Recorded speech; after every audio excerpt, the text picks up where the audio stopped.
La première fois que les prisonniers allemands aperçurent la ferme, ils se dirent qu'elle devait appartenir à un homme fortuné, pas riche comme les officiers ou les patrons d'usine qu'ils connaissaient de chez eux, mais riche à la manière américaine, étrange et presque inconcevable. Une maison en bois simple, une grange rouge, un moulin à vent, une tour à eau et 3 tracteurs garés à l'air libre comme s'ils n'avaient rien d'exceptionnel. Pas de sentinelle pour les surveiller, pas de chaîne pour les immobiliser. Ils étaient là, aligné près d'un champ si vaste qu'il dévorait l'horizon. Hans s'arrêta net. Mécanicien avant la guerre, un homme sérieux, originaire des environs de Kassel, capable de dater un moteur à son bruit et d'évaluer une machine à l'usure de ses engrenages. Durant le long voyage en train à travers les États-Unis, il avait déjà vu plus de terres agricoles qu'il n'imaginait en exister sur Terre. Mais là, descendant du camion plateau avec les autres prisonniers ouvriers, il fixait les engins comme s'il avait atterri dans un autre siècle. 3 tracteurs pour un seul fermier. Il jeta un œil aux gardes américains, puis aux fermiers, puis aux tracteurs. « Il y a sûrement plusieurs familles qui bossent ici », murmura-t-il en allemand. Otto, à ses côtés, lâcha un rire sec. « Ou un roi ». Le fermier perçut l'intonation, sinon les mots. C'était un gaillard aux épaules larges, vêtu d'une salopette délavée, avec un cou rougi par le soleil et un chapeau de paille repoussé en arrière sur le crâne. Il s'appelait Earl Whittaker et ressemblait moins à un monarque qu'à un type debout depuis l'aube. Du pouce, il désigna les tracteurs. « Ces 2-là sont à moi, l'autre appartient à mon frère. Il l'a garé là. » L'interprète, un jeune caporal américain au allemand approximatif mais clair, traduisit. Hans fronça les sourcils. « 2 » répéta-t-il. Le fermier hocha la tête. Le petit gris sert pour les rangs légers, le gros tracte le matériel lourd, l'autre est à Earl Junior. Hans tourna les yeux vers la maison, s'attendant peut-être à un fils d'une 30aine d'années, un homme marié gérant la moitié du domaine. Puis un gamin d'une 15aine d'années surgit de derrière la grange, une clé à molette à la main. Otto cligna des paupières. « C'est ça, Earl Junior ?» Le fermier sourit. « Exactement. » Les prisonniers se regardèrent. Avant même la guerre, beaucoup d'entre eux avaient jaugé le travail en termes de dos, de mains et de chevaux. Un tracteur impressionnait déjà, 2 évoquaient une coopérative. 3 sur une seule exploitation paraissaient absurdes, prodigues, impossibles, presque insultants. Mais leur stupéfaction ne faisait que commencer. Ils venaient d'un camp proche, dans le cadre d'un programme de main-d'œuvre agricole. Les États-Unis manquaient d'ouvriers. Trop d'hommes du coin étaient outre-mer en uniforme et les récoltes ne patientaient pas la paix. Du coup, des prisonniers étaient parfois affectés aux champs, vergers, laiteries ou conserveries, sous surveillance. Ils anticipaient un traitement rude, une méfiance infinie, voire des avanies de la part de civils qui avaient toutes les raisons de les détester. Au lieu de ça, on leur tendit des gants. Earl Whittaker les emmena vers la grange et détailla la journée via l'interprète. Sac de semences par ici, réparation là-bas, portion de clôture près du ruisseau, courroie défectueuse sur un tracteur. Rien de théâtral, rien de méchant, juste du boulot américain, rapide, efficace, sans chichi. Hans ne quittait pas les machines des yeux. Chez lui, avant la mobilisation, il réparait du matériel pour de petites fermes où une panne pouvait ruiner une saison. Les familles bricolèrent les outils jusqu'à ce que le métal ressemble plus à des soudures qu'à de l'acier.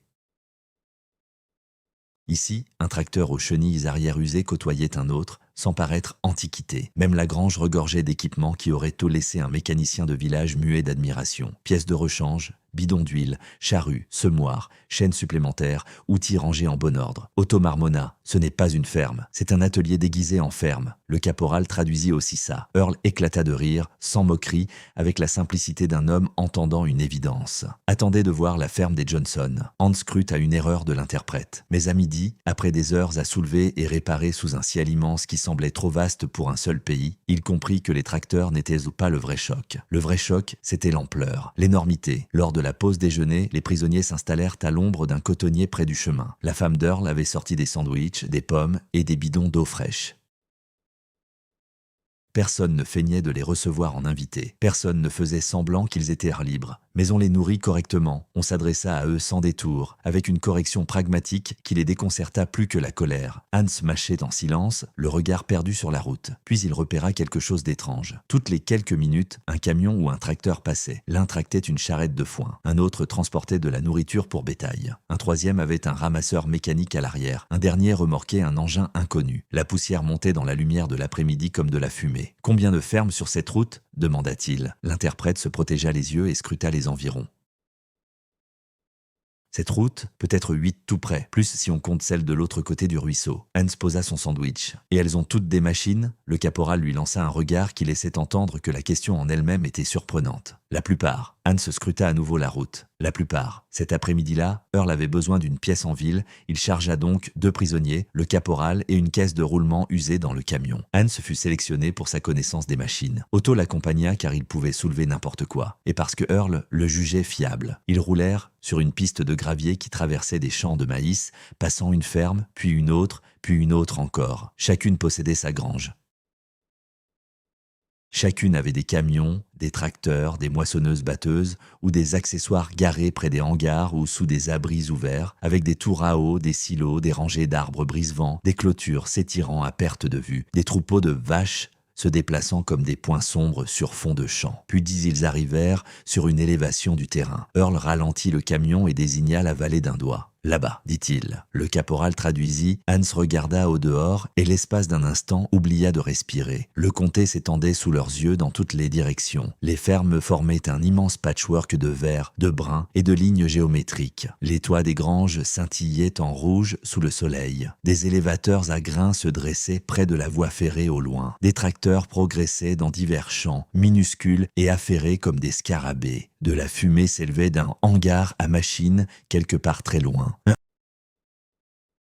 Une moissonneuse-batteuse traçait un chemin lent à travers le blé. Une autre route transportait 3 camions, l'un derrière l'autre. Ce n'était pas un seul riche fermier. C'était tout le monde, ou du moins bien plus de monde que Hans n'avait pu l'imaginer. Otto se pencha en avant sur son siège. « C'est un seul comté ?» Le caporal acquiesça. Un seul comté. Hans garda le silence. Il avait vu des villes conquises, des gares bombardées, des dépôts militaires et des usines. Il avait vu des colonnes de blindés et des caisses de munitions infinies. Mais il y avait quelque chose de profondément impressionnant dans ce spectacle, une force tranquille. Pas seulement les machines, ni même la terre. C'était la prise de conscience que cette profusion était ici banale, répétée, organisée, presque ennuyeuse pour ceux qui y vivaient au quotidien. Un comté rempli de tracteurs, un comté rempli de granges, un comté où un fermier possédant 3 machines ne méritait même pas un commentaire. Personne ne prononça de discours. Nul ne chercha à humilier les prisonniers avec cela. Earl se contenta de redémarrer comme si rien d'exceptionnel n'avait été révélé. C'est ce qui rendait la leçon plus percutante. En ville, le magasin de machines exposait des rayons de courroies, de raccords, de bougies et de roulements. La quincaillerie voisine embaumait le bois, la corde et le fer. De l'autre côté de la rue se trouvait un fournisseur d'aliments pour bétail, une banque et un dîner arborant une enseigne promettant des tartes. Un élévateur à grains dominait les voies ferrées où des wagons attendaient sous le soleil. Otto murmura « Cette ville existe grâce aux fermes ». Hans répondit tout aussi bas « Et les fermes existent grâce aux machines. Et les machines existent parce qu'il ne termina pas, parce qu'il y avait tout un système en dessous.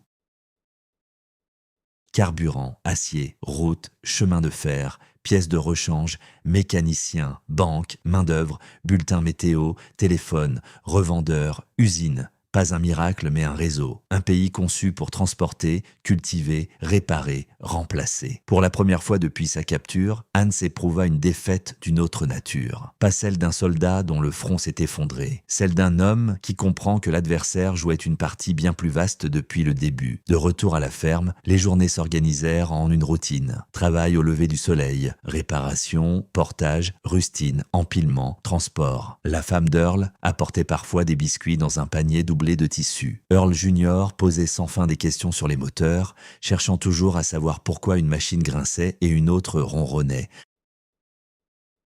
Otto, qui au début de la semaine se méfiait de tout sourire américain, se mit à montrer au garçon comment nettoyer correctement les bougies et inspecter une courroie pour y déceler une faiblesse cachée. Personne ne versa dans le sentimentalisme. Nul n'oublia la guerre. Le garde restait à proximité. Les prisonniers regagnaient le camp chaque soir. La clôture y était toujours, de même que les miradors. Mais la ferme avait modifié quelque chose en eux. Un soir, après une longue journée à rentrer le foin, il prit la parole. Ce n'était pas un homme à s'exprimer avec emphase. C'est pour cela qu'on l'écouta. Ce n'est pas seulement qu'ils en ont plus, dit-il. C'est que tout est lié. La route mène à la ville au rail, le rail aux usines. Les usines renvoient des pièces aux fermes. Les fermes nourrissent les villes et l'armée. L'armée protège les routes et les rails. Rien n'est isolé. Personne ne l'interrompit.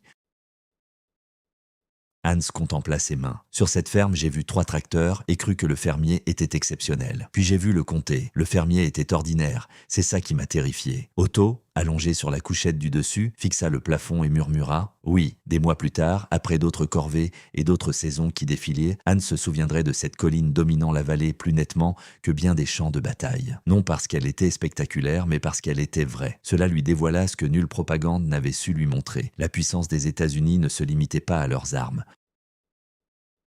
Elles tenaient à leur quotidien ordinaire, à ces comtés où la profusion passait pour banale, à ces gamins qui voyaient comme allant de soi de posséder un tracteur avant d'avoir la barbe, à ces cultivateurs qui pestaient contre le coût du carburant, plantés près d'engins qui auraient laissé pantois la moitié de l'Europe, à un système si étendu qu'un homme pouvait détenir 3 tracteurs sans se distinguer des autres sur la route. Pour Hans, ce jour-là marqua un tournant dans sa vision de la guerre. Elle ne se réduisait plus aux troupes, aux bannières ou aux harangues. Elle relevait de la capacité productive. Perché sur cette hauteur, scrutant un comté entier animé par des moteurs, du blé et des horizons sans fin, il saisit une réalité qui ne le quitta jamais. Une nation pareille à celle-ci, si méthodiquement structurée, défierait toute tentative de famine, résisterait longtemps à la peur et se révélerait presque impossible à épuiser. Et tout ça pour la simple raison qu'un fermier américain modeste alignait 3 tracteurs. Dans ce comté, ce n'était pas du tout extraordinaire.